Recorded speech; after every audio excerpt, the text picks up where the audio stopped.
नक्सली funding मामले में police द्वारा गिरफ्तार विवेक सिंह पर लगे आरोपों को विवेक के पिता व भाई तथा सर्व आदिवासी समाज के मोहल्ला मानपुर चौकी के जिला अध्यक्ष गोविंद साहवालके ने आधारहीन और राजनीति से प्रेरित बताया है। उन्होंने कहा है कि विवेक सिंह का नक्सलियों से कोई संबंध नहीं है। हाल ही में मानपुर से नक्सली फंडिंग को लेकर विवेक सिंह की मानपुर पुलिस द्वारा गिरफ्तारी की गई है। बताया गया है कि विवेक सिंह का नक्सलियों से कथित संबंध रहा है। पुलिस द्वारा लगाए गए आरोप निराधार तथा बेबुनियाद हैं। विवेक का उसके साथ गिरफ्तार बीजापुर के 4 लोगों का कोई संबंध नहीं है। उनसे कभी भी कोई बातचीत और लेन देन नहीं हुआ है। विवेक 2007 से रायपुर में रहता है। साल में 2 या 3 बार ही मानपुर निवास में परिवार वालों के पास आता है। सुरजू टेकाम के प्रकरण में विवेक का नाम सिर्फ इसलिए जोड़ा गया है क्योंकि वह उनका फ्लाइट का टिकट किया था, जबकि टिकट के लिए बस्तर से कोई पैसा नहीं आया था। पैसा स्थानीय सरपंच पति द्वारा डाला गया था, जबकि टिकट के लिए बस्तर से कोई पैसा नहीं आया है। पैसा स्थानीय सरपंच पति द्वारा डाला गया था, जो स्वयं उसके साथ दिल्ली गया था। विवेक एवं उसके परिवार का बिल्डिंग मटेरियल सप्लाई, आधार पेमेंट, बीमा एजेंसी सहित अन्य केंद्र का काम है, जो लगभग ऑनलाइन ही होता है। ये सभी लेन देन बैंक खातों के माध्यम से होते हैं, जिसके कारण ही सुरजू टेकाम, जो कि सर्वादिवासी समाज के प्रदेश उपाध्यक्ष के फ्लाइट का टिकट कुछ कमीशन लेकर सरपंच पति के कहने पर करवाया था। राजनांदगांव से विजन टाइम्स न्यूज के लिए लोकेश रजक की रिपोर्ट। लेन देन वाली बात नहीं है, जो टिकट वाली बात है। नहीं, आप लेन देन वाली बात, लेन देन कुछ नहीं हुआ है, कोई प्रूफ नहीं दिया गया, कोई लेन देन ऐसा नहीं। जो मॉरिशस बैंक का जो जिक्र आ रहा है, बैंक का इससे लेन देन हुआ, जैसे आपके खाते से मेरे खाते में आया, मेरे लेन देन हुआ ही नहीं है। जो टिकट के लिए जो पैसे की बात आ रही है, वो वहीं के देखो क्या होता है, जो सामाजिक जो नेता है कहीं जाते हैं, सामाजिक किसान आंदोलन हो और किसी मूवमेंट में जब बाहर कहीं जाते हैं तो सामाजिक तौर पे चंदा होता है। किसी के यहाँ 100 रुपये, किसी के यहाँ 200 रुपये, किसी के यहाँ से 1000 रुपये, जिसकी जितनी क्षमता बनती है, चंदा की राशि को कलेक्ट करके किसी अच्छे व्यक्ति के साथ या फिर जो सक्षम हो अपने खाते से भेज देता है, जो टिकट कर पाए। और ऐसा कोई ऐसा नहीं है कि यहाँ से हुआ है, यहाँ से हुआ है, ये सब बातें बेबुनियाद तरीके से बनाई गई हैं कि मॉरिशस खाते में करोड़ों का लेन देन हुआ है। अगर करोड़ों का लेन देन हुआ है, मैं चाहता हूँ कि इसका स्टेटमेंट पेपर में छपवाया जाए। अगर ऐसा कुछ लेन देन की बात का लेन देन हो गया ना, और भी लोग तरफ करेंगे। हेलो, मैं ये बोलना चाह रहा हूँ कि लगभग 4 महीने से पुलिस जब बुला रही है बयानबाजी के लिए या फिर और किसी पूछताछ के लिए, हम हर बार लगभग 1 दिन 2 दिन 4 दिन, मतलब सुबह बुलाया जाता है 10 बजे, शाम रात 10 बजे तक पूछा जाता है। हम हर क्वेश्चन का, हम खुद पुलिस की हर कार्रवाई का सहयोग किए हैं। इसमें किसी तरह का नहीं है कि कोई कार्रवाई का सहयोग नहीं किया है। जब जब नोटिस, लीगल नोटिस दे के बुलाया गया है, तब तक उपस्थित हुए हैं। मॉरिशस वाले अकाउंट की बात है तो सभी अकाउंट की जानकारी भाई ने स्वयं दी है। अपने ओर से किसी पुलिस वाले ने या फिर और विभाग से इस जानकारी को नहीं लिया गया है। जितनी भी जानकारी है, चाहे अकाउंट की जानकारी हो, चाहे और भी लेन देन की जानकारी हो, सारा जानकारी जो स्वयं दिया गया है। तो इस बारे में आप जानना चाह रहे हैं तो अकाउंट तो आजकल सर जनधन का अकाउंट है, एक आदमी 10 अकाउंट खोल लेता है। अकाउंट खोलने से कोई दिक्कत नहीं, उसमें लेन देन हुआ है, उसकी पुष्टि अगर और लेन देन हुआ होता तो उसके अकाउंट पे स्टेटमेंट डाल देता, फिर न्यूज़पेपर में डाला जा सकता था कि कैसे लेन देन हुआ है। इसमें सिर्फ मसला टिकट का बनाया गया है। टिकट के मसलों को, अगर टिकट की ऐसी बात है तो टिकट तो सर आजकल हर CSC सेंटर में और ऐसे बैंक मित्रों के पास टिकट बनाया जाता है। तो आप इस टिकट के माध्यम से अगर ऐसा करना चाह रहे हो तो टिकट से तो, अगर उसी ट्रेन से तो फिर लोग भी गए हैं ना, जो लोग उस ट्रेन से जा रहे हैं उनको भी अंदर वापस जो ट्रेन से आए हैं वो टेकाम। ये बेबुनियाद षड्यंत्रकारी जो बीजेपी को उधर निरंतर वोट न मिलने के कारण इस प्रकार से षड्यंत्र रचा गया है। बीजेपी लगातार लगभग 20 सालों से वहाँ विधानसभा चुनाव जीत नहीं पाई है। मानपुर के जो स्वघोषित नेता बनते हैं, वो नेताओं के द्वारा इस प्रकार की षड्यंत्रकारी हमेशा किया गया है, योजनाबद्ध तरीके से। इसके पहले भी और भाइयों में किया गया था, जिसमें 22 बरी हुए थे, 6 महीने की सजा हुई थी। और सजा नहीं हुई तरह से ट्रायल पुलिस द्वारा खींचा गया, क्योंकि राजनीतिक दबाव यहाँ से लेकर बहुत ऊपर तक गृह मंत्री इसको हैंडल कर रहे हैं, पूरे नीचे से लेकर ऊपर स्तर तक। आप सवाल पूछे तो हर सवाल का जवाब दूंगा। देखो, सुरजू टेकाम का यात्रा जो है वो जो उसमें हमारे जो टिकट बना है, तो टिकट के लिए चंदे के रूप में जो पैसा गया है, जो सामाजिक नेता को भेजने के जाकर सुरजू टेकाम उस समय कोई अपराधी घोषित नहीं हुआ था, तो उसमें वो सर्व आदिवासी समाज के उस समय तत्कालिक रूप में वो प्रदेश अध्यक्ष थे। तो प्रदेश अध्यक्ष को चंदा के रूप में जो पैसा इकट्ठा हुआ था उसको वहाँ जमा करा खाते में भेजा गया था। उस खाते के पैसे, उस पैसे से उसके लिए टिकट बनाया गया। किस प्रोजेक्ट के लिए लोग दिल्ली गए थे? किसान आंदोलन, उसके बारे में बहुत जानकारी है। उनके साथ एक सरपंच पति भी गए थे साथ में। वो पैसा सरपंच पति भी गाँव वालों से मतलब अपनी सहयोग राशि के रूप में गए थे। वो पैसा उनके माध्यम से दिया गया था। जो वो क्या है फ्लैट के टिकट से वो सबसे नहीं हो पाता है, तो सहयोग की राशि वो दिया गया था। उसको वो सरपंच के पति के माध्यम से उनके खाते में देकर उनको देकर टिकट करवाया गया था। बाकी ये बेगुनाह तरह की ये कार्रवाई है। राजनीति से पूरी 100% प्रेरित है, पूरे 100%। क्योंकि ये अभी की बात है, इसके पहले भी मानपुर के जो पूजन नेता हैं जो अपने आप को लाइमलाइट में लाना चाहते हैं हमेशा से, क्योंकि उनका जनाधार कुछ नहीं, चाहे अभी की रहे चाहे 10 साल से करें। और क्या है जो उनके ऊपर जो हमारे ऊपर ऐसे एलिगेशन लगाते हैं हमारे परिवार के ऊपर, वो खुद 2-3 बार सजा काट चुके हैं। एक बार फर्जी सीबीआई अफसर बन के लूटने का, और उनके ऊपर 1-2 और ट्रांसफर के नाम से पैसे खाने का बहुत बार आरोप लगा हुआ है। और क्या हुआ है अभी क्या है, थोड़ा सा राजनीतिक दबाव बहुत ज़्यादा है। तो सरपंच लोग को वसूली में भी उनका बहुत नाम आया हुआ है। सर वसूली, सर हम काम करवा रहे हैं, हमको ठेका दो। तो इसमें भी इनका क्या है, वसूली का जो चल रहा है। इनको बोले इनके पास करोड़ों की संपत्ति है, 12 ट्रक। वो पेपर में बहुत मतलब वाहियात किस्म की बातें आएंगी पेपर, न्यूज़ पेपर में कि इनके पास 12 ट्रक है, इनके पास ये है वो। अगर न्यूज़ ऐसा छापता है तो मैं चाहता हूँ कि न्यूज़ वाले इनके तह तक जाएँ और इन चीज़ों को छापा जाए। उनके पास आज 1 ट्रक है और ये 12 ट्रक बताया, करोड़ों की लेन देन, ये सब बेबुनियाद की बातें हैं। अगर न्यूज़ में छापने के पर जमीनी स्तर में सभी को उतरना चाहिए कि हकीकत क्या है, कैसा रहा है। तो छाप दिए, शासन के दबाव में जो जैसा बोल रहे हैं वो ऐसा छापा। मानपुर में मैं आज भी दावे से बोल रहा हूँ, एक व्यक्ति के अलावा अगर 5 व्यक्ति खड़े कर दे हमारे परिवार के खिलाफ या विवेक सिंह के खिलाफ और किसी के खिलाफ इन मामलों में, तो मैं आपके सामने नतमस्तक हो जाऊंगा। एक व्यक्ति है जो अपनी राजनीतिक पहुंच बनाने के लिए सिर्फ हमारे परिवार को टारगेट करता है। टारगेट का उद्देश्य यही है कि उनका आरएसएस विचारधारा जो है, बीजेपी जो वहाँ जीत नहीं पाती है, तो उसके लिए दबाव बनाने के लिए सब किया जा रहा है। क्या नाम बोले क्या बोलेंगे सर, उनका आप सर्च मारोगे तो फर्जी सीबीआई अफसर और बहुत सारे उनके ऊपर चार्ज लगे हैं। और बीच में क्या है, नौकरी के लिए भी जैसे उनका बीच में तो मैं अभी क्या है, मैं बता रहा हूँ, मैं सब बता, मैं ये बोलना चाह रहा हूँ। अभी देखो मेरे भाई को लगभग 6 महीने से लगातार प्रताड़ित किया जा रहा है। 2 मोबाइल जब्त किया गया उनका, उसमें मिला नहीं कुछ नहीं। मेरे एक भाई हैं, उनको 6 महीने से लगातार पुलिस बुला रही है, एसपी साहब बुला रहे हैं, ये बुला रहे हैं, बोल के रोज लगभग 10 घंटे बैठाया जाता है बिना मतलब 10 घंटे आदमी बैठ रहे हैं तो उनको कम से कम पानी को पूछा जा सकता है। और किसी के 10-10 घंटे मतलब टॉलरेंट जैसी स्थिति हो गई, ऐसी स्थिति बनाया जा रहा है। 10-10 घंटे पूछताछ के बाद इनको कुछ नहीं मिला। अरे अब हम लोग बेगुनाह के मिलेगा क्या इनको? इसमें भी टिकट की बात करें, इशू बनाया जा रहा है और इतनी बातें बेबुनियाद तरीके से छापाई जा रही है जो न्यूज़ में, वो मतलब उसकी हकीकत और है कहीं। देखो जो नेता है मानपुर के, एक ही नेता है, उसके अलावा कोई नहीं है जो हमारे अगेंस्ट, हमारे परिवार के अगेंस्ट या विवेक सिंह के अगेंस्ट या और किसी के अगेंस्ट खड़ा हो। चाहते ये हैं कि वो हमको डोमिनेट करके ही अपना अस्तित्व बनाया हुआ है।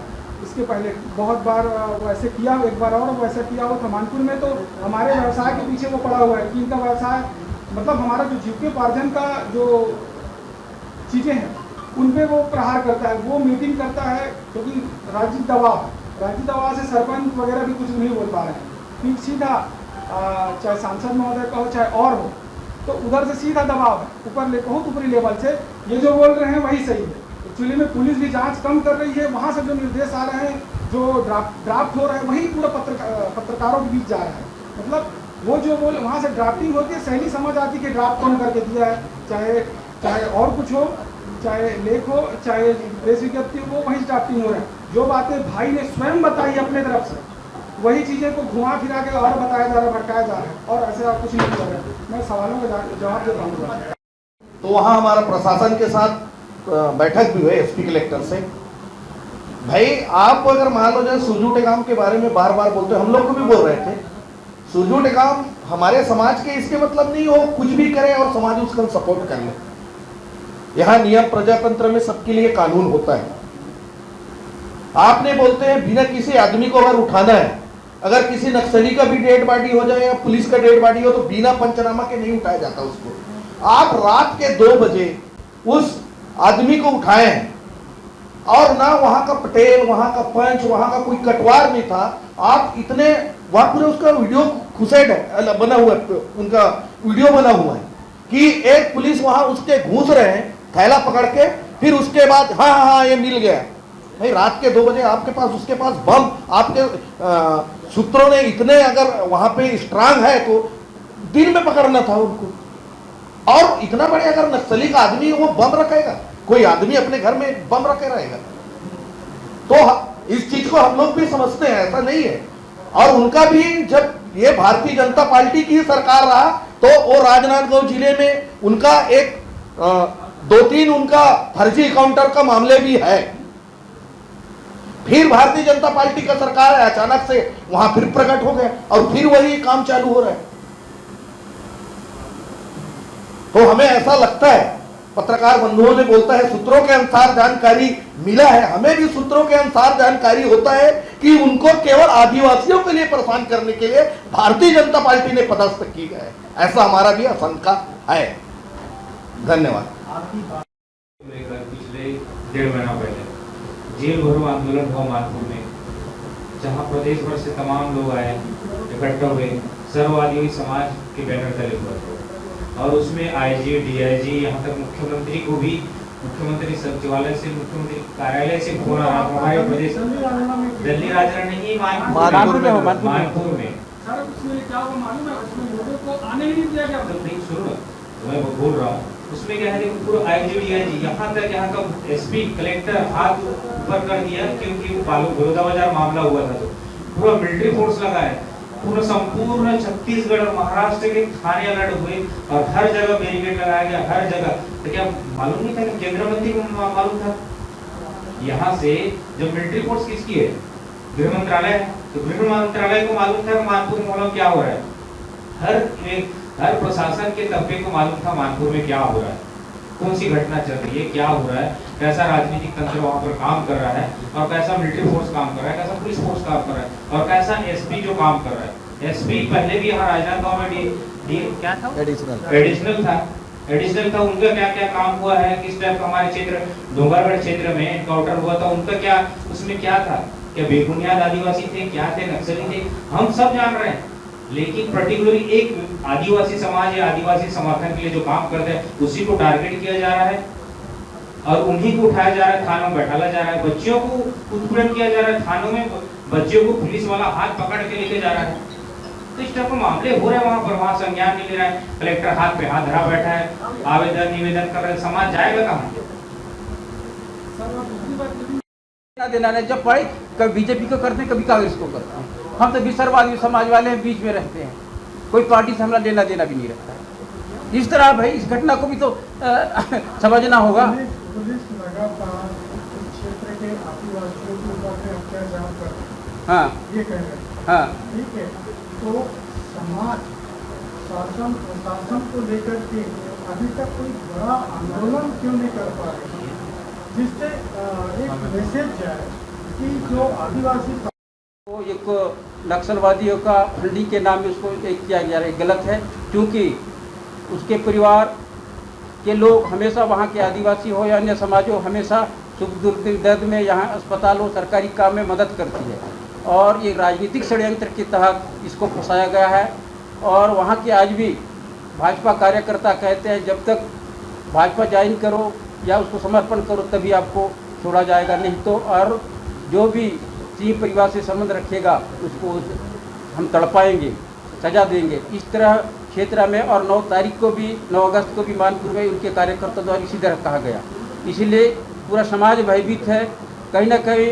और विवेक सिंह परिवार हमेशा बहुजन विचारधारा और बुद्धिस्ट अम्बेडकर विचारधारा के आदमी थे, और इस कारण वहाँ आज वहाँ के खासकर लगातार हो रही बीजेपी वहाँ विधायक सीट में नहीं जीत रही है, इसलिए वहाँ पूरा कांग्रेस का गठबंधन है।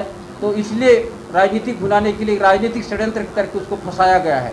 जो अभी कुछ दिन पूर्व इलेक्शन के मौका में मुझे बेवजह से धोखा देकर पुलिस मुझे मानपुर में लाती है और कहती है कि आपको एसपी साहब से मिलना है, चल बुलाए करके बीच रास्ता में, और वहाँ से लाकर मुझे 151 की धारा लगाकर 7 दिन तक जेल में रखते हैं। उसी तरह एक आदमी फेसबुक में अपना लिखता है कि बीजेपी को वोट मत करो, उसको भी सिंधी निवासी को उसको भी जेल में डाल, मेरे साथ में था उसने भी, उसको भी 151 का धारा लगा दिया। अभी हाल में एक नवलूत वाली मौजूद है।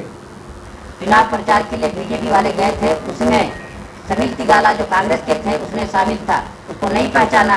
तो आप आए तिगाला जी तो हमारे काम पूरा कांग्रेस ही वोट करेगा और आपको ही करेगा। उसने बोला तिगाला मैं तो बीजेपी ज्वाइन किया हूँ। अरे बीजेपी ज्वाइन किया तो आप वोट नहीं देंगे, ऐसे बोल दिया। तो उसको 5-6 घंटा थाना में बैठा। इस तरह वहाँ पुलिस पड़तालना, पुलिस दबाव, पुलिस ये है, इसीलिए गलत ढंग से हो रही है। इसलिए हम चाहते हैं कि आपके माध्यम से हमको न्याय मिले और इस ढंग का विचारधारा और बुद्धि से अम्बेडकर विचारधारा के आदमी थे, और इस कारण वहाँ आज वहाँ के खासकर लगातार हो रही बीजेपी वहाँ विधायक सीट में नहीं जीत रही है, इसलिए वहाँ पूरा कांग्रेस का गठबंधन है। तो इसलिए राजनीतिक बुलाने के लिए राजनीतिक षड्यंत्र तक उसको फंसाया गया है। जो अभी कुछ दिन पूर्व इलेक्शन के मौका में मुझे बेवजह से धोखा देकर पुलिस मुझे मानपुर में लाती है और कहते हैं कि आपको एसपी साहब से मिलना है, जब बुलाएंगे तो बीच रास्ता में, और वहाँ से लाकर मुझे 151 की धारा लगाकर 7 दिन तक जेल में रखते हैं। उसी तरह एक ये हुआ कि मैं एक क्षेत्र का सामाजिक कार्यकर्ता हूँ और मैं थोड़ा सा बहुजन विचारधारा का, तो मैं स्पष्ट बोल रहा हूँ, मेरा रहने से वहाँ बीजेपी को वोट नहीं मिलेगा। इसलिए मुझे क्या किए कि मुझे थानेदार बोले, पहले दिन बोले कि महोदय जी शामिल थे उस दिन कि आप कहाँ है बालको जी, वो मैं बोला हूँ टेकाम के बेटी के शादी में हूँ, तो मुझे तुरंत मिले तो आपसे काम है, तो नहीं रहा, कल सुबह मिलूंगा। और ठीक है सुबह मिलेंगे करके बात हुई 10 बजे, फिर 10 बजे फोन करता हूँ मैं उसको, मैं आऊंगा साहब, बोलता हूँ थानेदार को, तो मत आइए शाम को मिलिए। मिलने तो नहीं रहूंगा साहब, देवकोंडे करसाड़ जा रहा हूँ, नहीं मिलूंगा। तो उसके बाद क्या हुआ, मैं 2 घंटे के लिए निकल गया। औंधी से जब निकलेंगे बाप इधर मानपुर के रास्ता में, तो डोमी का कैंप होता है, वहां वो थानेदार था और बुलाता है मुझे, बालको जी आइए थोड़ा बात करते हैं। मैं थाना घुसा, थाना घुसने कैंप में घुसे, वहां से मुझे क्या बोले, आपको डीसी पटेल बुलाए हैं, चलो मानपुर, चलो मानपुर तो जाना है मुझे, मिलेंगे। तो वहां जाने के बाद बोलता मेरे हाथ पकड़ के, हाथ में डाल के, बालको जी मैं आपको अरेस्ट करूंगा। किस मामले में? बोले नहीं मेरे बीबी बाल बच्चा का सवाल है, अगर आपको अरेस्ट नहीं करूंगा मेरी नौकरी से खारिज हो जाऊंगा। एसपी का बार बार फोन है, आपको अरेस्ट करना ही होगा। फिर मुझे क्यों अरेस्ट करोगे भाई? जबरन उस 151 का धारा लगाकर वो अरेस्ट किया गया। और मैं मुचलका की जमानत भी मंगा ली थी, मुझे मुचलका जमानत नहीं दिया था। तो किस मामले में? बोला, पूछा क्यों, क्या रिपोर्ट बनाया? बोले तो आपने ईवीएम का विरोध किया इसलिए चुनाव का बहिष्कार किस? अरे मैं क्या चुनाव का विरोध कर सकता हूँ? ईवीएम का तो सब लोग विरोध करते, लेकिन मैं ईवीएम का विरोध भी नहीं किया था, तो इसलिए मुझे किया गया। एक आदमी बता रहा हूं मेरे तरह, जिसने व्हाट्सएप में फेसबुक में लिखा कि बीजेपी को वोट नहीं करना चाहिए, उसको भी सीधा चुनपैया नेता लोग बोले तो सीधा उसको क्या कर दे, उसको भी चलान करके जेल भेज देगी। उसके बाद अभी एक तुला भी है, यही पहुंच है, उन्होंने बीजेपी को वोट नहीं देंगे बोल दिए, इसीलिए उसको भी 7 घंटे तक बैठा दिया। तो उनकी सरकार बनी है, तभी तो सत्ता उनकी है, जैसे पाए तैसे कर रहे हैं। और रही सवाल सुरजू के काम के ऊपर, जो भी गलत हुआ है वो स्पष्ट मुझे बोले हैं अधिकारी कि हमने डलवाया, क्या कर लोगे हैं? आप लोगों के ऊपर ऐसा करेंगे, का नाम